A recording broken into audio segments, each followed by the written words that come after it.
que grande com grande, ou você se torna grande, ou você vai ser engolido pelo grande. Então eu prefiro colocar que eu vou ficar um imã perto do grande.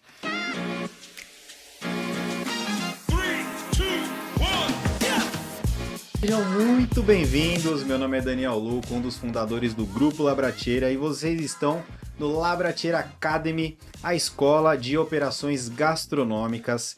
E hoje o papo é com um cara que entende de operação como poucos. Acabou de inaugurar uma loja e bateu 500 pedidos em menos de 30 dias. Dá uma refletida, imagina se você conseguiria fazer isso para depois você continuar. É muita coisa em pouco tempo. Isso daqui é uma aula. Mas, antes de ser gestor, ele é marido da Karina, pai do Matheus e das gêmeas Manuela e Betina. Ele é dono do Estação Campineira, referência em comida brasileira de excelência em Campinas há mais de 11 anos. Mas também não para por aí. Com uma gestão inteligente e processo cirúrgico, ele transformou o restaurante no maior delivery de comida brasileira da cidade, com 25 mil entregas por mês. É exatamente isso, 25 mil entregas por mês, é muita coisa. Chega a fazer 1000 pedidos por dia e já compartilhou comigo que desses dias já teve só 3 cancelamentos. Então a gente sabe muito bem que 3 cancelamentos para 1000 pedidos é uma eficiência operacional enorme. Pode ter sido algum cancelamento por cliente, então isso é muito bom, são números mágicos aqui, parece até brincadeira. Ele é o tipo de pessoa que não fala só de eficiência, ele vive isso todos os dias. Hoje a gente vai falar sobre como montar uma operação que roda redonda, que cresce com controle e que gera lucro de verdade. Então já se ajeita aí, porque o episódio de hoje está calibrado para quem quer parar de apagar incêndio na operação no dia a dia e ter uma operação de alto desempenho. E curiosamente, meu amigo falou aqui que ele empreende desde os 9 anos de idade. Então, Adriano, seja muito bem-vindo. Obrigado A gente aí quer saber... pelo convite aí, viu, Dani? Imagina, a gente quer saber, cara, como que é essa história desde 9 anos empreendendo. Por favor, já vamos começar aí, porque é muito curioso isso, cara. Show de bola, cara. Bom, eu sou de Amparo, interior aqui de estado de São Paulo, né? Cidade pequena, 70 mil habitantes. E meus pais, cara, empreendiam. Meu pai tinha bar mesmo, bar, boteco, Em Amparo mesmo. em Amparo, cara. E em 96... Meu pai já lidava com isso comercialmente há muito tempo. Então ele foi representante comercial, trabalhava com vendas. Ele sempre lidou muito com o público, né? E ele sempre gostou disso daí. Em 85, ele abriu um negócio, aí ficou com o ponto, arrendou o ponto, e depois ele voltou em 96. Em 96 eu tinha 9 anos. Cara. E aí quando ele ficou, eu ficava lá no bar. Então ficava, cara, eu tinha 9 anos, eu tenho essa lembrança, assim, de ficar no bar, ficar atrás do balcão, brincava. Em determinado momento, cara, quando foi passando os anos ali, meus irmãos, cada um foi tomando um rumo. A minha irmã, ela trabalhava durante o dia, 2h30 da tarde ela ia embora. O meu irmão já tinha ido morar fora. Cara, eu ficava no bar à tarde, só que eu queria jogar bola, cara. Tinha uma quadra em frente. Sério, cara, eu tinha que olhar o bar e jogava bola. Aí eu ficava lá na quadra, chegava alguém, eu corria pro bar. E, cara, é muito maluco. Mas eu sempre gostei disso daí. De lidar com o público, lidar com gente. Eu acho que o nosso negócio principal hoje em dia não é servir comida, né? Mas é lidar com as pessoas, né? Pô, sem dúvida. Inclusive, falando de lidar com as pessoas, olha o presente que o Adriano trouxe aqui pra nós. É um carinho enorme, é um papel escrito à mão, não tem aquela coisa de mandou imprimir. É um texto, pô, maravilhoso, difícil receber uma carta dessa e dá pra ver que assim, é um propósito muito grande. Aí quando a gente vai na linha de servir, de você fazer um carinho, aqui já é o maior exemplo disso, então dá pra ver que o Estação Campineira, além de um baita sucesso, tem algumas coisas que são relacionadas assim ao o quanto de carinho que a gente está dedicando, tem essa questão familiar também. Você comentando do que né, com 9 anos já tinha Essa veia. essa veia e, pô, a minha família tem pizzaria há mais de 40 anos. Então eu cresci em salão de pizzaria. E esse sentimento que a gente tem é engraçado como assim, é tão prazeroso que desde criança a gente vive isso e agora a gente quer continuar, né? Não é aquela coisa de, pô, dá muito trabalho? Dá. Mas é gratificante, o público que a gente atende é um público que está num momento onde ele quer se divertir, ele quer viver um momento prazeroso. Então todos esses carinhos que a gente vai tendo ao longo do tempo faz bem para o nosso negócio e é assim que a gente consegue manter ele próspero, né? Sem dúvida. Eu falo que a gente acaba sendo meio que anticíclico, né? O Flávio Augusto fala isso. E até pelo nosso tipo de negócio, a gente é totalmente anticíclico, porque no momento que os clientes eles estão se divertindo, a gente está trabalhando. Então a gente não está no mesmo ciclo que eles. Sim. No dia que eles estão lá curtindo o Dia das Mães, o Dia dos Namorados, o Dia dos Pais, geralmente a gente está trabalhando, está curtindo ou antes ou depois, enfim. Então tem que gostar de servir, tem que gostar de lidar com essa sensação de servir. Eu acho que Uhum. o principal fator, acho que para os negócios darem certo, é a gente gostar de servir as pessoas, cara. Então, independente disso aqui, eu estou servindo vocês, honrando vocês, assim como a gente faz daí com a nossa equipe também, servi-los e honrando, e com os clientes também. Então, Cara, e você falou um negócio bem legal do anticíclico, né? Porque diversas vezes a gente tem momentos importantes. Então, no nosso caso, o Dia dos Namorados é muito importante. Talvez o mais importante do ano. E aí, ao invés de a gente fazer um único dia ser muito especial, que ele vai vender bem, sem dúvida alguma, a gente tenta fazer uma antecipação dele. Dar um exemplo aqui. Para os casais que reservarem esse ano o Dia dos Namorados vai cair na quinta-feira. Então, para os casais que reservarem de segunda a quarta, vão levar uma taça de vinho para a gente conseguir explorar mais, né? Não ficar só aquele pico. Porque como restaurante, principalmente loja física, a gente tem esse pico, né? Tem uma sem dúvida. limitação de pessoas. Então, de alguma forma, a gente tem que explorar cada vez mais. Então, confraternização de final de ano, quem fizer em novembro vai ganhar tal benefício. Acho que isso tem que estar muito presente, né? Dentro de Sem casa. dúvida. Não, e até pegando esse gancho, por isso que é bom o delivery, que você tem uma escala muito maior. Então, e esse negócio do anticíclico é uma coisa meio maluca, mas assim, vamos ser racional, né? É o dia que dá mais chabu. Cara, dá BO, dá problema, enfim, o cliente fica com aquela sensação de, nossa, tô esperando aqui, puta vida, não sei o quê. Cara, então é exatamente isso. É o dia, os dias de datas comemorativas são os dias que estão mais tendenciosos a dar problema. Então, Sim. cara, você conseguir ir no outro dia, você vai estar fazendo dois favores, um para você e um pra gente. Exatamente. Cara, você falou um ponto extremamente relevante que é da oportunidade que a gente tem do delivery. E eu, Está. fielmente, Idri, eu acredito que a gente vai passar pela maior oportunidade de delivery que a gente já passou, até mais do que pandemia. Porque na pandemia a gente teve um crescimento astronômico de delivery, né? Onde quem não tinha delivery era obrigado a fazer. Só que agora a gente vai passar por um momento meio de guerra, né? Dos aplicativos de delivery. Então quem vai se dar bem no final do dia é o cliente. Por Sem quê? dúvida. Vai vir desde 99, Meituan, vários players chegando, e a grande promessa deles é: a gente tem bilhões para investir e quem vai sair ganhando é o cliente, porque ele vai ter provavelmente um preço menor do restaurante, o restaurante vai acabar ganhando mais porque a taxa dele vai ser menor.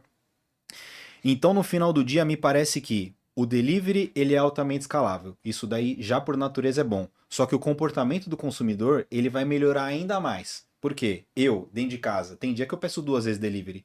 Com todos esses benefícios, me dá uma sensação de que eu posso pedir 3, 4 vezes. Sem dúvida. Então, o que a gente já tinha como um volume de pedido alto no delivery, minha sensação é de que vai aumentar ainda mais. Né? E pouca gente ainda preocupado, entendendo como fazer esse jogo virar. E aí vem um cara botando 500 pedidos em menos de 30 dias numa loja nova. Cara, assim, me explica, essa loja, ela é da Estação Campineira, é uma loja nova, como é que ela surgiu, por que que ela surgiu, de onde veio essa estratégia aí, que essa daí é muito curiosa, cara. Bom, vamos lá. Antes, fazendo um contraponto aqui, você falou do hábito de consumo, né? Eu acho que cada vez mais a gente, às vezes, ao invés de tentar ficar buscando mais clientes, o importante é a gente trabalhar melhor o cliente que a gente já tem. Sensacional. Então, hoje em dia, as pessoas, às vezes, elas pensam, puto, quero vender mais. Como? Não é só trazendo mais pessoas, mas sim trabalhar melhor para que em diversos momentos, como você deu o exemplo teu, cara, eu consumo. Na China tem uma tendência que as pessoas elas consomem de 3 a 5 vezes delivery no dia. Então, por exemplo, Olha a aí. China é o maior mercado de delivery do mundo. Mas por quê? Porque as pessoas consomem mais vezes durante o dia. Uhum. Então, a recorrência é muito maior. Passa por classe social também, tudo mais, o poder de compra acaba sendo diferente, mas isso daí é uma tendência. Eu acho que aqui no Brasil isso daí está acontecendo também. Então o cara vai pedir um exemplo na China, até falando da Meituan, né, cara? A Meituan atende o próprio Daniel no café da manhã, no almoço, Uhum. num brunch à tarde, e pô, à noite você pode pegar um lanche, uma pizza, uma comida brasileira. Sim. Então o hábito de consumo acaba mudando muito. E isso daí no Brasil está começando a inverter. Só que no Brasil o que acontece? Quem consome mais esse tipo de coisa é mais a classe B, C e D lá na China. Curiosamente, a classe A e B aqui no Brasil, por exemplo, consome menos. Perdão, hoje consome mais. Uhum.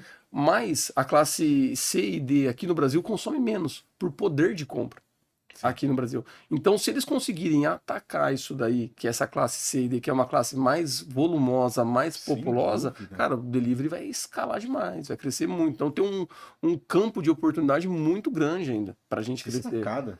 Que sacada. Classe C e D, por isso que essas movimentações do iFood, vai vir a 99, a Meituan e tudo mais, é para atingir uma classe que hoje não consome tanto. A gente imagina o contrário, né? Fala, pô, classe C é a classe que mais consome porque quer pagar barato. Pelo contrário, cara, todo mundo quer pagar barato. Você quer, eu quero, todo mundo quer pagar barato. Então a questão é, hoje em dia, essa classe ainda não é tão consumidora. Não vê valor nisso ainda. Cara, será que é por isso que o próprio iFood comentou que uma das classes que mais tem crescido é a comida do dia a dia? Porque é um público, assim, aí eu vou cair já voltando na pergunta, como que a gente fez 500 pedidos, né? A gente tem um modelo de negócio formado para isso daí. E uma das coisas que passa no modelo de negócio é ter um mercado endereçável. Então, cara, a gente tem esse mercado endereçável. E essa comida do dia a dia, como você deu o exemplo, eu chamo de mercado da necessidade. É o cliente, cara, que ele tá no dia a dia, ele vai precisar almoçar. Pode ser que à noite ele nem jante. Ele vai tomar um leite e vai dormir. Sim. Mas ele não vai te almoçar. Então, se ele tá ali com aquela necessidade, o que acontece? Deixa eu pedir. Então, o mercado da necessidade, ele é muito forte no meu modelo. E a gente foi para uma região ali, a gente tem estudado muito, ponto, Dani, é a localização. Então, eu quero naquela rua. É bem específico, assim. Tem uma ideia por trás também que eu gosto muito do McDonald's, jogando até abertamente aqui. Legal. O Mac é um player que puxa, e grande com grande, ou você se torna grande, ou você vai ser engolido pelo grande. Então eu prefiro colocar que eu vou ficar um imã perto do grande. Então eu gosto muito de estar próximo do McDonald's. Que sacada. E E o isso, investimento que eles fazem de pesquisa, entender. ele já fez o estudo do ponto, você entendeu? Então, isso daí é uma coisa muito bacana. Então, no meu modelo de negócio, também não é uma modalidade que vai dar certo para todo mundo, mas no meu modelo de negócio faz sentido. Até por disponibilidade de logística. Porque o motoboy tem mais motoboy alocado e tudo mais. Então, tudo isso daí conta. Cara, e assim, pelo que eu tô entendendo, essa visão, ela é para poucos, né? Do tipo, é um mercado endereçável, então a partir daí você viu o potencial. Mas vou dar um exemplo real meu. A gente chegou em Campinas, lá em Cambuí, e a gente fez uma estimativa, né? Então a gente acredita que no delivery a gente vai vender tantos pedidos e no salão a gente acredita que a gente vai atender tantas pessoas. Cara, foi insano o volume de pedidos que a gente teve no delivery nos primeiros 45 dias, ao ponto de a gente não conseguir atender. Então chegou a bater na primeira semana, acho que a gente chegou a um pico de 100 pedidos ali. A gente falou, pô, tá acima do que a gente esperava. E quando a gente pensa em vamos buscar 200, 300, a gente ainda tem um espaço de aprendizagem, um espaço de time, de alocação, que é muito longo. Então o que mais me surpreende é assim, você falou do mercado endereçável, só que dá uma sensação de que você já estava esperando os 500 pedidos. Porque uma coisa é você fazer 100, outra coisa é fazer 500. Né? A estrutura que você tem que ter, o processo que você tem que ter é outro bicho. Você já estava esperando esse número assim? Era algo que você falou, pô, é isso daqui que a gente vai buscar, tô acostumado, esse é o processo que a gente vai fazer. A cozinha nossa, ela já foi preparada por volume. Já tá no. Antes já- de abrir, fala, já cara, foi eu quero volume. Foi preparada para o jogo meu é do volume. Tá. Eu não sou. O meu modelo de negócio não é de altas margens, mas é na escala. Tá. Então, eu já sabia que a gente ia chegar em. Qual que era a minha projeção? Minha esposa tá aqui, não deixa eu mentir. 100 pedidos no primeiro mês, bater 200 no segundo, 300 no terceiro. E a gente bateu 300 com 3 semanas. Então foi uma coisa que, tipo, nós estávamos preparados, mas surpreendeu, assim, muito. Foi uma coisa que, até conversando com muitas pessoas aí, o pessoal fala assim, cara, é meio fora da curva esse resultado aí, viu? Porque é que nem eu falei contigo esses dias, eu falei, Dani, o iFood hoje é um baita de um parceiro nosso. eles auxiliam bastante a gente. Em algumas tomadas de decisões, eles pontuam dados que fazem a gente tomar uma decisão de uma forma mais estratégica. Uhum. Mas de nada adianta os caras virem e colocar a gente nas melhores listas, darem dados que a gente possa tomar uma decisão mais assertiva, se a gente não tiver um modelo de negócio que seja eficiente operacionalmente. Cara. Então, se eu não tiver um modelo de negócio que seja eficiente, esquece, cara. Vai ser frustrante para o iFood, para mim, para as minhas executivas, para os meus clientes. Então, cara, tem que ter um modelo eficiente. Então, isso daí se passa por modelo de compra, por modelo de preparo, modelo de entrega, enfim. Não é só simplesmente, pô, mas eficiente na onde? Na entrega? Não, a entrega é uma ponta do iceberg. Uhum. Cara, e assim, Dri, me dá uma sensação de que você tá indo muito na contramão do que a galera tá fazendo, o que me surpreende muito. Por quê? Antes era comum você abrir uma loja e aí demorava. Ah, para a loja pegar a maturação leva 6 meses. Isso era normal acontecer, né? Então, seja uma loja com salão ou seja um delivery. Então, quando você faz uma projeção, até se for pensar em franquia, Uhum. pô, a loja ela vai levar 1 ano para ela atingir um potencial, e aí depois de 24 meses, e aí de repente o retorno chega em 36. E aí você já vem numa pancada que desde o primeiro mês o negócio já está muito alto. Então acho que a primeira coisa a galera não está entendendo como fazer para virar desde o D0, né? A nossa loja de Campinas, mesma coisa, a gente quer que ela comece a lotar desde o dia 1. E não abrimos e aí tem o boca a boca, claro que ele é importante, mas o importante também é ter o impacto inicial, que é o que vai trazer. E aí a outra contramão que eu quero dizer é porque a maioria das vezes a galera vai no. Diferente da bandeira do Brasil, né? Ao invés de ser ordem e progresso, eles fazem Progresso, progresso e depois você a ordem. arruma. E aí quando você fala, cara, eu já estava preparado. É totalmente contra o que a gente fez, por exemplo. Quando a gente chegou nos 100 pedidos e falou como é que a gente chega em 500, veio mais uma vez, nessa questão de, pô, a partir de agora a gente vai ter que ter uma educação aqui dentro, vai ter que mudar tanta coisa, desde o espaço físico, então talvez porque a gente não tinha programado estruturalmente ou até de time, né? E você já vem numa contramão do tipo, é ordem e depois progresso, né? A aposta é essa, porque talvez com esses 11 anos de experiência que você teve, foi numa linha de progresso e depois ordem, mas teve uma mudança de chave onde você falou, pô, agora não vale mais a pena eu arriscar e ir aos poucos. Eu já tô Já é mais certo do que eu assertivo, né? quero. O que eu vejo, assim, dentro do nosso modelo de negócio, tem um plano de negócio. E o plano, ele já estava traçado, porque a capacidade nossa de tomada de decisão, ela é muito rápida. Eu diria que ela é instantânea, cara. Então, tipo assim, eu consigo mudar de um dia para o outro. Vamos dar um exemplo. Primeiro dia nosso lá no iFood, deu 26 pedidos. Dia 29 de abril, 26. Segundo dia, 122. Caraca. Terceiro dia, acho que foi 176, eu não lembro. Eu sei que foi assim. Foi pouco, muito, muito e passou. Falei, caramba, cara.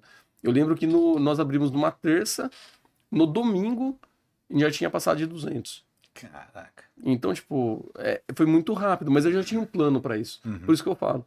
A questão nossa de ser gestor de negócio, tá na operação, tá no operacional ali também, cara, a gente tem que ter uma adaptabilidade muito rápida. A gente tem que tomar decisão de uma forma muito rápida. Porque se a gente não faz isso daí, o negócio não vai. Então, eu consegui entender esse jogo dentro do plano do qual a gente tinha para.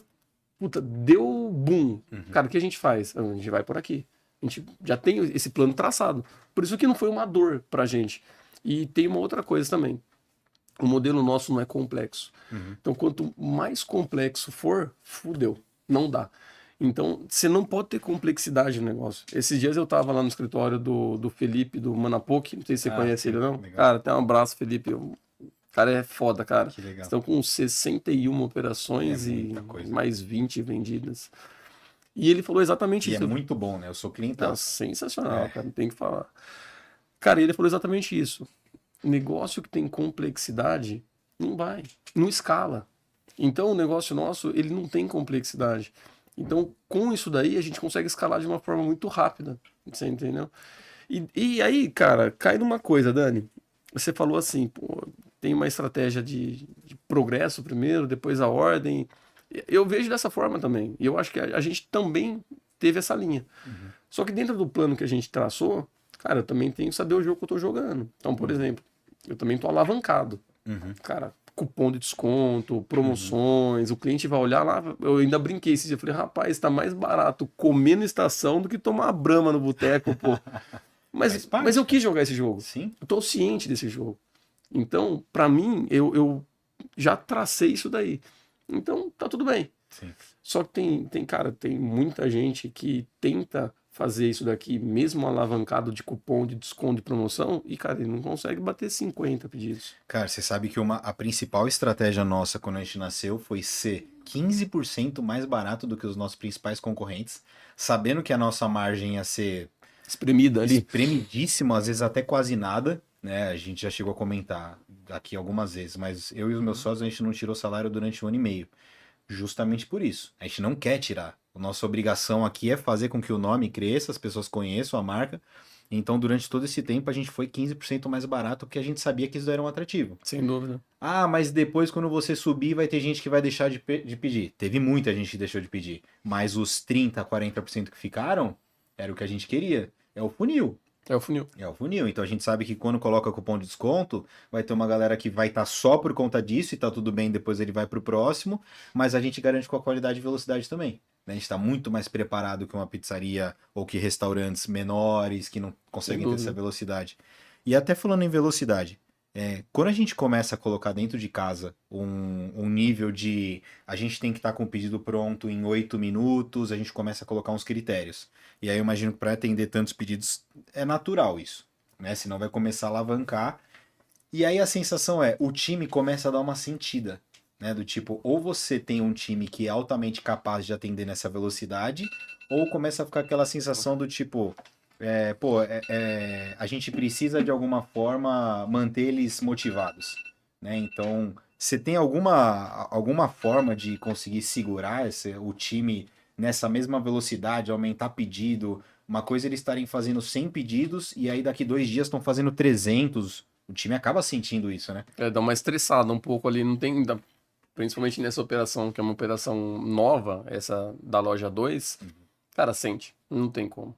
Então, é o feeling do dia a dia ali, não Mas tem sente jeito, às cara. vezes até como vibração, Cara, do tipo, sim, vamos junto. no primeiro dia, vamos madeira pra todo mundo, não sei o Ah, quê, vamos lá, que legal. galera. Mas por quê? Porque você tem que fazer alguma coisa pra unir a galera. Esses dias, no dia do 500 lá, que a gente chegou lá, aí o Carlos, que é o gerente da loja, ele pegou e falou assim, cara, vamos ficar até bater 500. Faltava, tipo, era 9h40, acho, mais ou menos, 9h45. Ele falou, cara, não vamos fechar a loja às 10. A galera topou aqui, vamos ficar até bater. Beleza, não bateu, faltou 5 ali, 495. Mas, cara, você tinha que ter pedido você. eu falei, putz, mas assim, a sensação dele de juntar a galera e falar assim, cara, a gente vai ficar. Legal. Então, isso é o bacana. Então, acho que, sabe uma coisa que eu vejo, Dani? Ambiente, cara. O Carlos, se ele não estiver sendo preparado para isso daí, tá em ambientes que puxe ele para cima, ele não vai conseguir puxar quem tá abaixo dele para cima também. Então, cada vez mais os ambientes, eles vão moldando a gente, entendeu? Então, eu tenho cada vez mais preparado as pessoas que estão comigo, meus líderes, para que eles sejam esses exemplos, para que eles consigam puxar quem tá abaixo também, entendeu? No final do dia eu já percebi que a liderança é formar líder. Sem dúvida. A verdadeira liderança é você saber formar líder. Até por isso que muita gente hoje que tem restaurante fica meio engargalado do tipo apagando incêndio. E tem que estar, até porque a gente precisa entender o que está acontecendo. Mas na maioria das vezes eu acho que a gente tem que ter esse papel de formar os líderes e entender.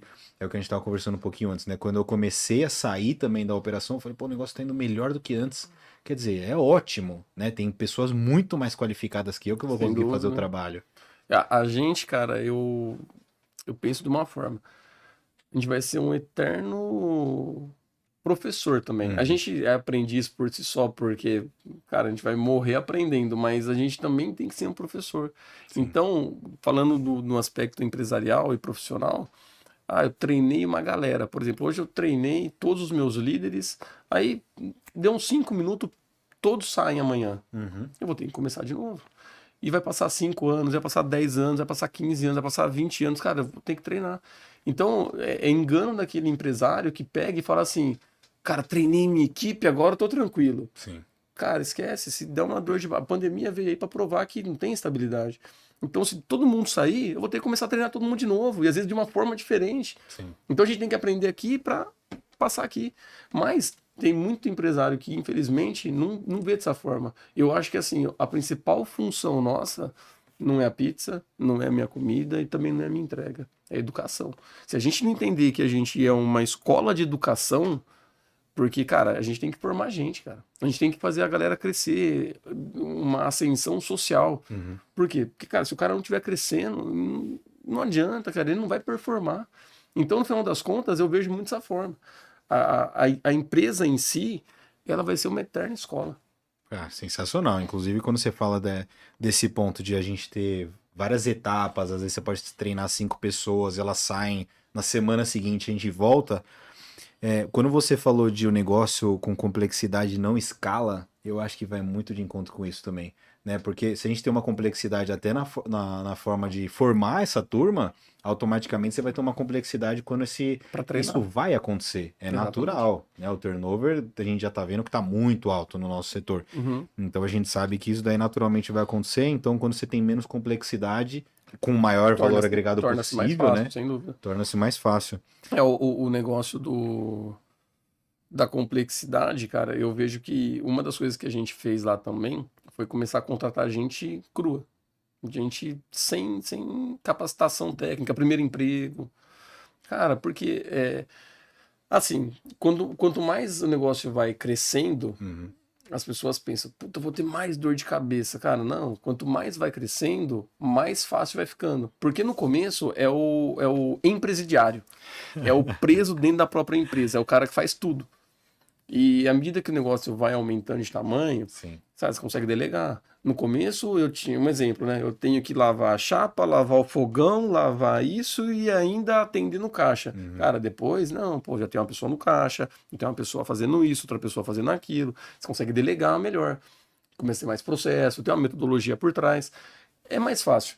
Então é engano do que as pessoas às vezes pensam. Putz, cresceu, fudeu. Não, cara, cresce e vai ficar mais fácil. Só que daí a tua capacidade de gerir é outra. Então, quer dizer, não é só crescer e achar que tudo vai ficar melhor. Uhum. Também a sua capacidade de gerir também tem que ser aumentada. Então, você também tem que buscar capacitação para poder vir e gerir a galera. Cara, faz muito sentido. A gente chegou à primeira conclusão de que é um mito falar que mais pedido significa mais problema.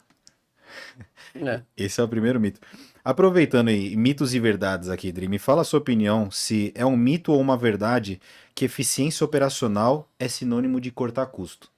Cara, depende, mas assim, eficiência operacional, ela ganha o jogo. Eu acho que a eficiência operacional, ela pode ser cortar custo, como pode ser uma necessidade de investimento. Uhum. Depende. No meu caso, por exemplo, a gente mudou totalmente o modelo de negócio nosso ano passado.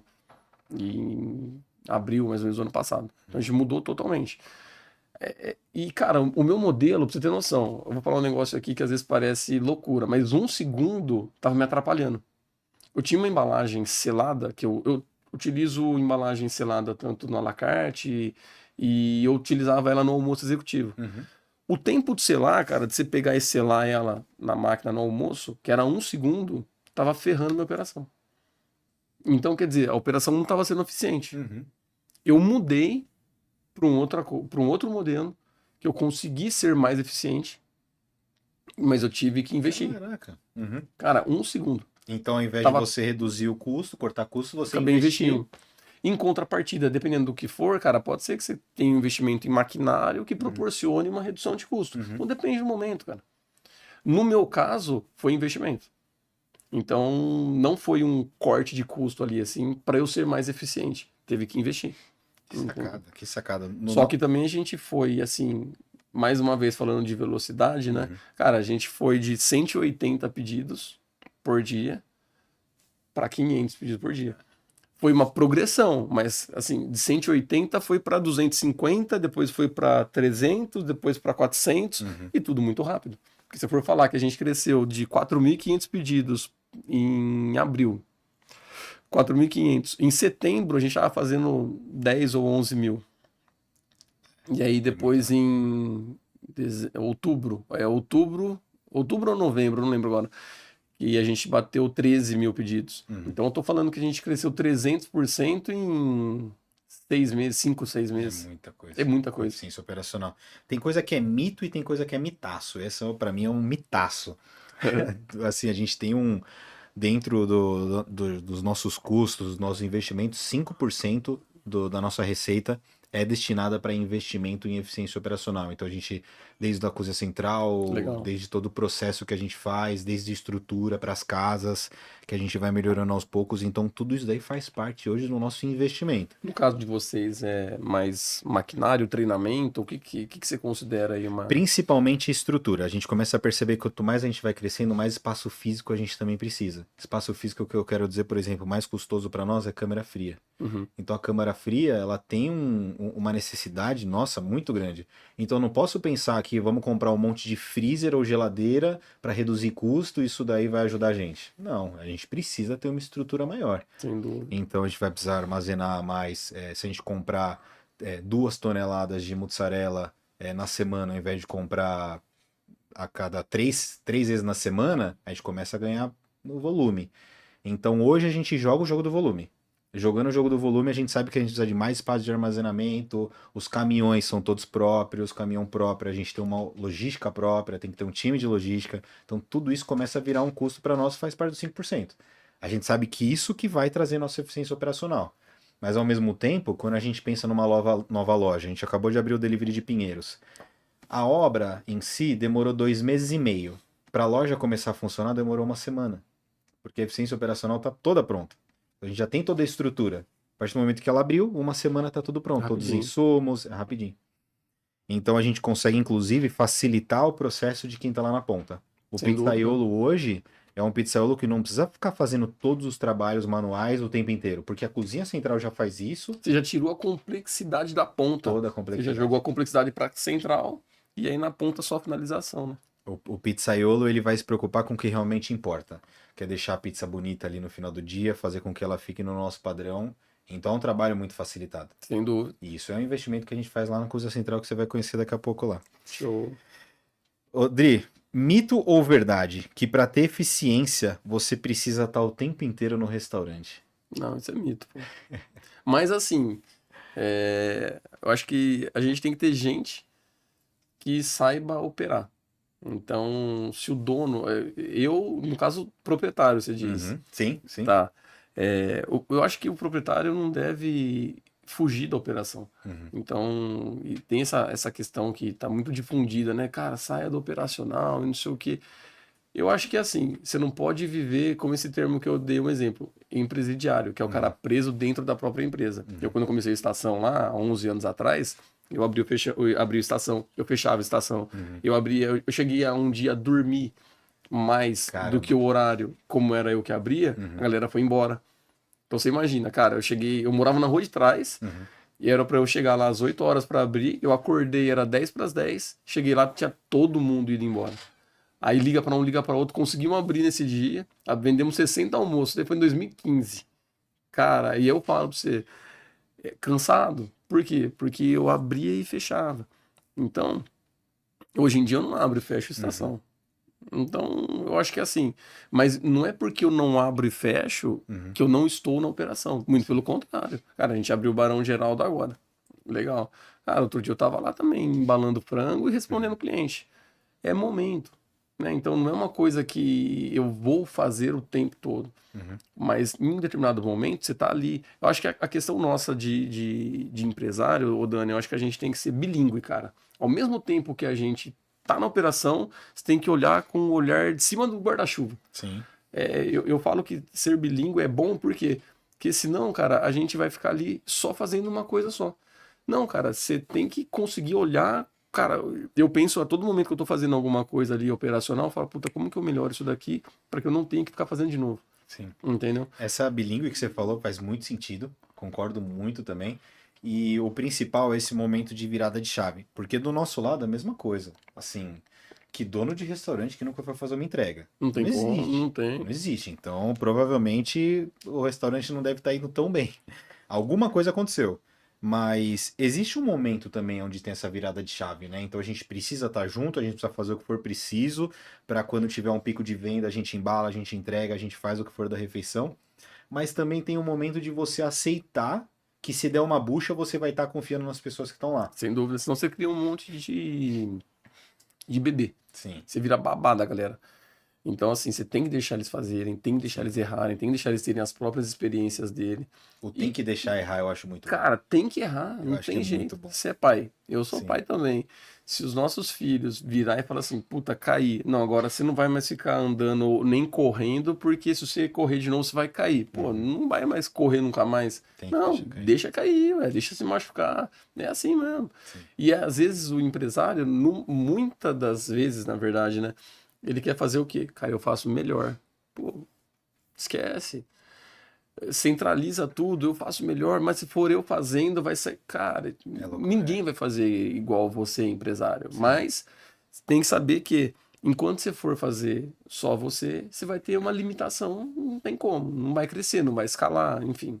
E eu acho que tem duas fases. A primeira é um amadurecimento pessoal, Muito, o quanto que você é capaz de delegar e aceitar, entender o erro do próximo sem e dúvida. melhorar. E outra coisa é o amadurecimento do negócio. Então, quanto que o negócio está preparado para você também não estar na operação. No meu caso, eu tive que ter um amadurecimento pessoal depois de ter o amadurecimento empresarial, porque o negócio ele já rodava, mas na minha cabeça tava, eu preciso estar aqui. Eu preciso estar aqui porque eu estando aqui, eu acho que vai agregar, acho que vai somar mais. Entendi. Então, esse amadurecimento pessoal para mim, ele foi mais tardio do que o empresarial. Eu levei um tempo para começar a entender que eu fora, olhando com o olhar de fora, eu ia agregar muito mais do que eu estando dentro. Mas isso demorou. Tanto que na primeira empresa que eu tive, antes de ter a Labracheira, era uma empresa de comida congelada, saudável. E nessa empresa eu que montava as marmitinhas. E o negócio começou a tomar uma proporção legal, a gente já estava com 5 montadores, e aí eu comecei a deixar de montar. E no que eu comecei a deixar de montar, o pessoal começou a sentir falta. Do tipo, pô, Dani, mas você não tá aqui montando com a gente? Ah, você tá mudado, hein? Você não vai mais fazer as marmitas aqui. E aquilo lá começou a pegar pra mim. Porque eu falei, pô, realmente dá uma sensação de que eu tô deixando o time. Mas o erro foi eu não saber explicar pra eles o quanto que eu era mais importante estando fora do que estando lá junto com eles. Sem dúvida. Então esse amadurecimento pessoal pra mim foi o que mais demorou. Eu vejo que o amadurecimento pessoal, cara, é uma coisa assim, Dani. A gente, cara, como empresário, a gente tem que crescer. Uhum. Porque se a gente não estiver crescendo, não estiver tendo as nossas conquistas, o que vai acontecer, cara? Imagina você trabalha comigo. Aí, cara, eu sou o teu chefe. Eu sou teu chefe, eu ando de qualquer jeito, relaxado, não tenho um carro bom, eu não faço nada. Aí você olha e fala assim, cara, mas qual que é o sentido de eu trabalhar com você se você tá dessa forma? Como que eu vou crescer? Então, esse crescimento pessoal, ele passa por diversas fases da vida. Tem, pô, parte emocional, espiritual, física, enfim, mais intelectual, mas a gente precisa crescer. E a gente crescendo, a gente vai estar intencionalmente crescendo a equipe, porque ela vai olhar. Antigamente, eu acho que muita gente pensava assim: pô, eu não quero ter um carro legal, porque senão o que que meu funcionário vai pensar? Ele vai querer aumento. Quanta gente eu escutei falar isso, cara? Muito. Não é uma só, não. Então, cara, você tem que ter essa evolução como pessoa para você conseguir evoluir teu negócio. Entendeu? É uma prosperidade, na verdade, né? Pô, se o colaborador olha e fala assim, rapaz, se o dono não tá indo para lugar nenhum, como é que eu vou ficar aqui? Não dá. Faz muito sentido. E você sabe que é por isso que a gente hoje mostra o faturamento que a gente tem das unidades, do grupo, porque a gente acredita que mostrando o faturamento a gente vai conseguir passar por time uma meta, vai conseguir mostrar Legal. para eles quanto que a gente está crescendo. Então, mensalmente, por exemplo, a gente faz o nosso jornalzinho. E no jornalzinho a gente passa todas as mensagens mais importantes do mês do que aconteceu. Sensacional. Nesse jornalzinho a gente fala se a gente bateu a meta, a quantidade de pedidos que a gente fez. Ao contrário de você esconder o jogo, né? E pelo contrário, Se une a galera pra jogar junto. estamos prosperando e para quem tá querendo prosperar, tá prosperando junto também. Afinal, um dos nossos principais valores é valorizar quem tá construindo nossa empresa. Muito legal. Então isso aí faz parte também. Sem dúvida. Mostrar que você tá prosperando é muito bom. E uma coisa em relação aos negócios, eu acho que a gente tem que se colocar num lugar de muita humildade para aprender sempre. E quando a gente vê um lugar que é maior do que a gente, que faz coisas melhores do que a gente se colocar nessa posição de aprendiz, Sim. modelar Sim. E aí os nossos negócios também vão crescer. Cara, E, é o meu caso aqui com você, inclusive, cara. Eu tô aprendendo pra caramba. Pra mim é um baita case. Quando a gente foi visitar lá a operação, foi muito legal. É muito legal. Eu aprendendo o tempo inteiro. sempre, né? Sempre, sempre, Recíproca é sempre. verdadeira, não tem jeito, né? Rodri, mais um mito e verdade aqui. Operação sempre vai ser um caos na sexta e no sábado e ponto final. Não, é mito, cara. Por Eu quê? vejo, por exemplo, assim, a operação depende de pessoas, processos. Você tendo um processo alinhado, pessoas ali fazendo, cara. Eu, por exemplo, eu não trabalho no domingo, que é o dia que mais vende. Não precisa do Adriano para a operação rodar, Uhum, entendeu? Então, assim, é um mito. sim. Eu vejo que é assim, mas não é porque eu não estou que eu não estou operando. Você Uhum, está no celular, você está tomando uma decisão, você está orientando de alguma forma. Eu não sim, tô, tipo, 100% off, de sim. forma alguma. Isso daí eu acho que é impossível, cara. Você pode estar na onde você estiver. Cara, você não vai ficar off. Não tem como. E tem uma questão de que a maioria dos donos de restaurante, de operações gastronômicas no geral, tem medo do pico. Medo no sentido de, vamos ter que fechar a loja, ou vamos ter que recusar cliente, ou acabou o produto. Como é que você prepara para o momento de pico? Eu imagino que seja no almoço, né, muitas vezes. Como é que você prepara aquele horário das 11 até meio-dia e meio, que vai estralar tudo? Dados. Dados? Dados, cara. Você já tem uma média do que vai sair, você já sabe o que Sim. vai sair. Então, contra fatos e dados não é argumento, né? Então, você já sabendo ali, você já prepara de acordo. Se não tiver. Ontem eu tava lá na Fispal, Uhum, eu conheci um cara de Catanduva, trabalha com pastel lá. E aí o cara falando que faz 105, chega a fazer 150 entregas no final de semana uhum. de pastel por dia. Eu falei, pô, animal, cara, parabéns e tal. É, mas o tempo de entrega meu é alto, dá mais de 50 minutos de entrega. Eu falei, caramba, mas qual que é o horário que você mais vende à noite? E qual pastel sai mais ali entre 6 e 8 da noite? Ele falou, Aham. não sei, cara, eu vou fazer na Putz, hora. Eu tá. falei, então, cara, se você não tiver um mínimo de gestão, esquece. Você tá deixando dinheiro na mesa. Caramba, e você sabe que tem uma sigla que é muito utilizada em indústrias, é muito conhecida, que é o PCP, é o Sim, Planejamento e Controle controle de de produção. Produção.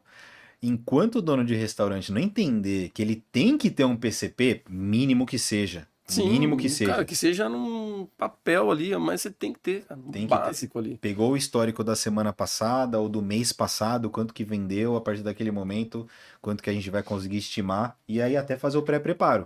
Talvez a grande sacada é estar num pré-preparo muito bem definido, com todos Sem os dúvida. insumos ali prontos, tentar antecipar alguma coisa, né? No caso do pastel, já deixa todos prontos ali para só fritar, e aí ter um volume maior, né? Conseguir. Lógico. E aí, né, falando, a gente estava falando de investimento em estrutura, pô, você pega o que você consegue deixar pronto, com qualidade, com Uhum. um armazenamento legal, que, pô, às vezes você vai fazer um negócio que não é para um dia, vai fazer para 2 dias, tem um shelf life ali que dá para aguentar melhor. Então, cara, é tudo isso daí. É o Então, PCP na veia. não tem como, cara. Se você não tiver isso daí, você não consegue escalar. Não Faz tem. muito sentido. Faz Por muito isso que sentido. quando a gente foi abrir a segunda operação, os dados que a gente tinha da primeira já eram referenciais para Uhum. que a gente conseguisse suportar a segunda de uma forma mais tranquila, entendeu? E você acha que teve, e foi parecido ou os comportamentos mudaram? Por conta da Cara, distância? mudou, Mudou, né? mudou, mudou um pouco, Que doido. porque nesse segundo modelo de negócio nosso, ele foi formado por um cardápio mais enxuto, mais Uhum. reduzido, e a forma como o cliente consome nessa segunda operação acaba sendo diferente da primeira. Uhum. Então acabou mudando, mas assim, sem complexidade. Uhum. Coisa simples, nada que a gente não Dá pra ir conseguisse ajustando ao conduzir longo do ali. caminho. Então foi muito rápido ali, cara. Caramba. Odri, teve um dado que eu trouxe aqui da ANR, que o setor de bares e restaurantes ele enfrenta um dos maiores índices de rotatividade de colaboradores no Brasil e chegou a 77,6% em 2003. Eu acho que esse dado ele continua subindo cada vez mais, só que é um grande problema que a gente enfrenta do tipo, pô, a gente quer fazer o treinamento, a gente quer ter um volume de pedido, a gente quer se preparar, e aí a gente tem essa média de 77% das pessoas no ano saindo, quer dizer, você tem um aproveitamento ali, quase um quarto, né, de pessoas vão ficar. Então é um desafio enorme. De que forma você acha que dá para a gente se preparar? Se é com processos, se é mantendo o time motivado, se é com benefícios? Mas como que a gente faz para essa curva aí reduzir? Porque no final do dia a gente quer que todo restaurante prospere e o colaborador ele entenda o lugar que ele tá. Então como é que a gente passa uma mensagem aí para todos para conseguir segurar esse número ali como, sabe, para o bem do setor como um Sem todo? dúvida. Cara, eu acho que o principal fator, Dani, é perspectiva. Então, por exemplo, dentro do que a gente estava falando anteriormente, se a pessoa não estiver crescendo, se o colaborador não estiver mudando de vida, Uhum. ele não vai ficar em lugar nenhum. E hoje em dia, cara, eu acho que as pessoas vivem tão no automático no dia a dia que elas não vivem, cara. Elas só sobrevivem. E isso daí, ela pode estar trabalhando no Estação Campineira, ela Uhum. pode estar trabalhando na Labrateira, pode estar trabalhando no McDonald's, numa Drogazil, na onde for. Se ela tiver com isso daí com ela não vai parar em lugar nenhum. Então, hoje em dia tem se falado muito de propósito, virou Uhum. meio que clichê até, né? Sim. Mas não deixa de ser, cara. As pessoas não têm sentido. Então, acho que se você conseguir colocar algumas coisas dentro da empresa que façam com que a pessoa tenha um pouco mais de sentido, tenha uma conquista, tenha um senso de recompensa, que Uhum. ela consiga crescer ali e que ela não fique só pagando conta, cara. Porque a gente até veio conversando, né? Cara, as pessoas vêm só pagando conta. Pago conta, pago conta, pago conta. Meu, pago conta com o dinheiro daqui, com o dinheiro daqui, com o dinheiro de acolá. Uhum. Cara, paga conta com qualquer dinheiro. Sim. Então, cara, as pessoas vivem uma vida sem sentido, cara. Então, se a gente conseguir levar um mínimo, eu gosto muito de um assunto que é a inteligência emocional. Então, o tempo que a gente desenvolve trabalhando a galera para que elas tenham um mínimo de direção na vida, eu acho que isso daí consegue reter um pouco mais. Então, eu vou falar para você que a gente é um exemplo disso daí, eu tô mentindo, Uhum. cara. Com certeza ainda não. Mas a minha intenção é que cada vez mais a gente dê um senso de direção para as pessoas. E entender, cara, que a pessoa estando com a gente pode ser que é passageiro e tá tudo bem. Mas se a pessoa entrar lá e aquilo lá de alguma forma contribuir para a vida dela, porque no final das contas, cara, a gente tem que contribuir para o colaborador, Uhum. não só no trabalho. Esse papo de que, puto, o que o cara faz fora do trabalho não me compete, cara, eu sou totalmente contra isso. Se o cara faz merda fora do trabalho, ele vai fazer merda no trabalho. Então, se o cara faz cagada, pô, eu até falo assim, pô, eu fiquei sabendo que tal, falou, o cara tá de rabo de saia com uma mulher ali, cara, eu chamo o cara no particular. Uhum. Eu não consigo, cara, porque pra mim, por mais que as duas coisas elas sejam, né, distintas, Uhum. cara, no final das contas elas se completam. Na minha vida foi assim também. Então eu acho que as pessoas que veem, cara, profissional, dentro de casa, cara, eu não vejo dessa forma. Então eu acabo misturando de alguma forma isso aí para um lado positivo. Eu acho que quando a gente consegue dar esse senso de pertencimento para a pessoa, de recompensa para ela, saber que ela tem uma direção ali, você consegue reter mais. A retenção acaba sendo uma consequência, Cara, entendeu? assim, isso daí só mostra o diferencial que você é, que vocês têm, porque em nenhum momento você culpou que era geração. Você falou que os colaboradores não estão sabendo como eles vão se manter. Tá em Não, nós tá em também. nós, cara. Porque eu percebo que o dono de restaurante, ele pode cair nessa comodidade muito fácil. Porque uma segunda-feira vai ser muito parecido com a outra, a Sem dúvida. terça-feira vai ser muito parecida com a outra. Aí imagina você o dono de restaurante com 15 anos de restaurante. Então dá aquela sensação de, pô, tá tudo bem. Vai ser assim, os problemas a gente vai conseguir resolver. Então não preciso mais crescer, não preciso pensar mais em prosperar. E aí nessa de não precisar mais em prosperar, a gente começa a criar esse ambiente comum, né? Então, um ambiente onde não tem as prosperidades, como você está falando, de uma visão de futuro, um propósito de vida, por mais clichê que seja. Então, cara, eu acho que essa daí foi uma grande mentalidade que o dono de restaurante pode ter de continuar buscando melhorar, assim como as próprias conversas que a gente está tendo aqui, é muito mais do que, pô, deixa eu chamar o Adriano para conversar, para entender mais, para aprender mais, você indo lá na central daqui a pouco. Então é muito mais do que só ficar ali na operação ou só Sem ver a coisa dúvida. acontecer de fora. Mas, pô, eu tô bem feliz de você ter colocado isso daí de uma forma totalmente diferente que a gente já ouviu. Assim, O comodismo, eu acho que é o início do fim, né, cara? Não, não dá. Eu acho que se acomodar com as coisas é muito ruim para os negócios, por exemplo. sim. Porque pensa, né? A gente tem negócio. Só a inflação já come a gente. Uhum. Então, um negócio que não está crescendo, ele vai estar morrendo, fato. Então, se a gente não crescer o nosso negócio, no mínimo a inflação, cara, a tendência é que com o tempo o negócio vai se dissipar, não vai ter jeito. Sim. Tem um estudo que fala aqui no Brasil, em 10 anos, do Sebrae, 80% das empresas fecham. 80% em 10 anos, independente do setor. Aí você vai procurar fora do Brasil, Estados Unidos, por exemplo. Sabe qual é? Qual? 75%. Caramba. Aí você vai procurar na Inglaterra. É tudo muito próximo.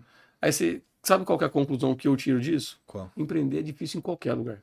Não é só no Brasil. Não vem falar que é só aqui. Pô, não, todo lugar é difícil. Então, quer dizer, quem está disposto a pagar o preço vai colher os frutos. Então, não depende do lugar que eu tô, depende muito da gente. Por isso que eu falo, cara, depende da gente. Se o negócio deu certo, é mérito do dono também, de conseguir ter puxado a equipe, ter conseguido fazer algo. Se o negócio deu errado, é culpa tua também, cara. Cara, que fantástico isso daí. Então, pra você que tá reclamando aí, falando que é no Brasil que tá dando errado, Não, cara, siga esse conselho do Adriano e todos os outros que ele deu, porque assim, pra mim, que visão legal, questão de inteligência emocional, eu acho que é muito, que a inteligência emocional ela vai agregar no seu autoconhecimento, agregando no seu autoconhecimento, você vai saber o que você quer, sabendo o que você quer, você vai ser muito mais próspero, sendo muito mais próspero, o seu negócio é mais próspero, e as pessoas que estão com você são mais prósperas.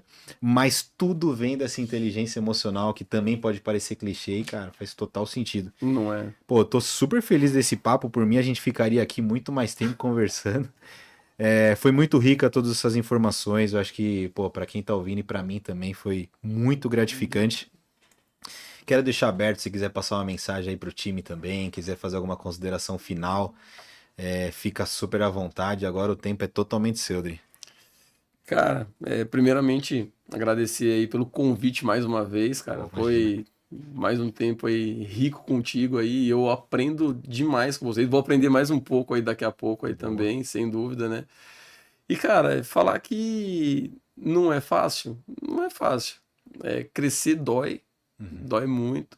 Acho que a mensagem que fica assim, crescer dói, mas é uma delícia, cara. Então, assim, queiram crescer, queiram pagar o preço, queiram estar em novos ambientes, conhecer pessoas novas, conhecer lugares novos, que isso daí acaba contribuindo para que a gente consiga ter resultados novos. A gente tem que fazer a nossa parte, sem dúvida. Ficar só olhando, reclamando que o mercado tá ruim, que isso tá ruim, que aquilo tá ruim, cara, esquece.